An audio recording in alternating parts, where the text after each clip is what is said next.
প্রিয় দর্শক, আসসালামু আলাইকুম। আশা করছি যে যেখান থেকে আমার ব্লগটি দেখছেন আল্লাহর রহমতে সবাই সুস্থ এবং ভালো আছেন। আমিও আপনাদের দোয়ায় এবং আল্লাহর অশেষ রহমতে অনেক ভালো আছি। দর্শক বন্ধুরা, আজকে আমি শেয়ার করব বড়ই টক ঝাল মিষ্টি আচার। আশা করছি আজকের রেসিপি আপনাদের কাছে ভালো লাগবে। ভালো লাগলে লাইক, কমেন্ট, শেয়ার করতে ভুলবেন না। আমি এখানে 1 কেজি পরিমাণ শুকনো বড়ই নিয়েছি। এখন আমি বড়ইগুলোকে ঠান্ডা পানি দিয়ে ভালোভাবে ধুয়ে নিব। এখন আমি কিছু শুকনো মরিচ টেলে নিব 5 ফোড়ন। এই সবগুলোকে মিডিয়াম আঁচে ভেজে নিতে হবে। ভাজা হয়ে এলে গুঁড়ো করে নিব। এখন ফুটন্ত গরম পানিতে বড়ইগুলোকে সেদ্ধ করে নিব।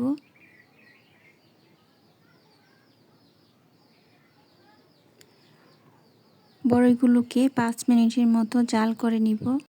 বড়ইগুলো সেদ্ধ হয়ে এলে একটি হাঁড়ি দিয়ে পানিটা ছাড়িয়ে নেব। এখন আমি এখানে একটি কড়াইতে 200 গ্রামের মতো তেল দিয়ে দিলাম আর দিয়ে দিচ্ছি গরম মশলা 1 টেবিল চামচ, 5 ফোড়ন। আমি এখানে আস্ত 5 ফোড়ন দিয়েছি। দিয়ে দিচ্ছি শুকনো মরিচ,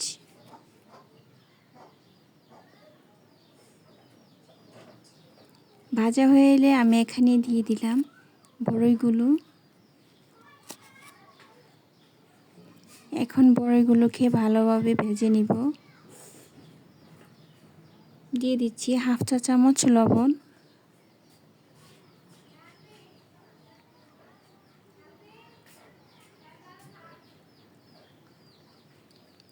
দিয়ে দিচ্ছি 1 কাপ পরিমাণ চিনি।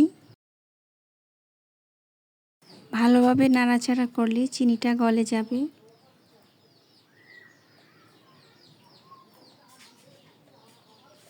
এখন দিয়ে দিচ্ছি 2 চা চামচ পরিমাণ 5 ফোড়ন। আমি এখানে 5 ফোড়নের গুঁড়ো ব্যবহার করেছি।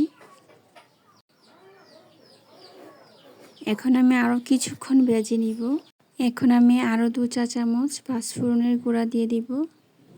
দিয়ে ভালোভাবে নাড়াচাড়া করে মিশিয়ে নেব। বড়ই টক ঝাল মিষ্টি আচার বানানো খুবই সহজ। এখন বাজারে অনেক শুকনো বড়ই পাওয়া যায়, সেই বড়ই দিয়ে বানিয়ে নিতে পারেন বড়ই টক ঝাল মিষ্টি আচার।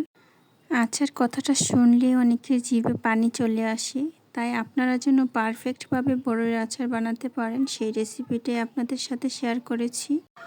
বড়ইগুলো ভাজতে ভাজতে খুব সুন্দর একটা কালার চলে এসেছে আর তেলটাও বেরিয়ে এসেছে। এখন আমি এখানে 1 কাপ পরিমাণ ভিনেগার দিয়ে দিলাম। বড়ইয়ের আচার বানানোর সময় ভিনেগার দিবেন, এতে আচার দীর্ঘদিন পর্যন্ত সংরক্ষণ করে রাখতে পারবেন। বড়ইয়ের আচার সংরক্ষণ করার কিছু টিপস। বড়ইয়ের আচার বানানোর জন্য অবশ্যই ভালো শুকনো বড়ই নেবেন। বড়ইয়ের আচার মাঝে মাঝে রোদে শুকাবেন, এতে আচার ভালো থাকে।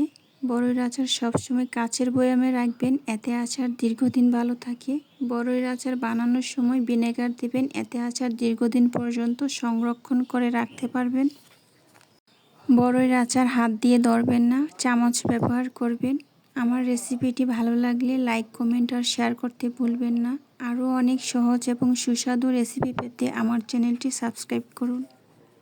ধন্যবাদ সবাইকে। সবাই ভালো থাকবেন, সুস্থ থাকবেন। আসসালামু আলাইকুম।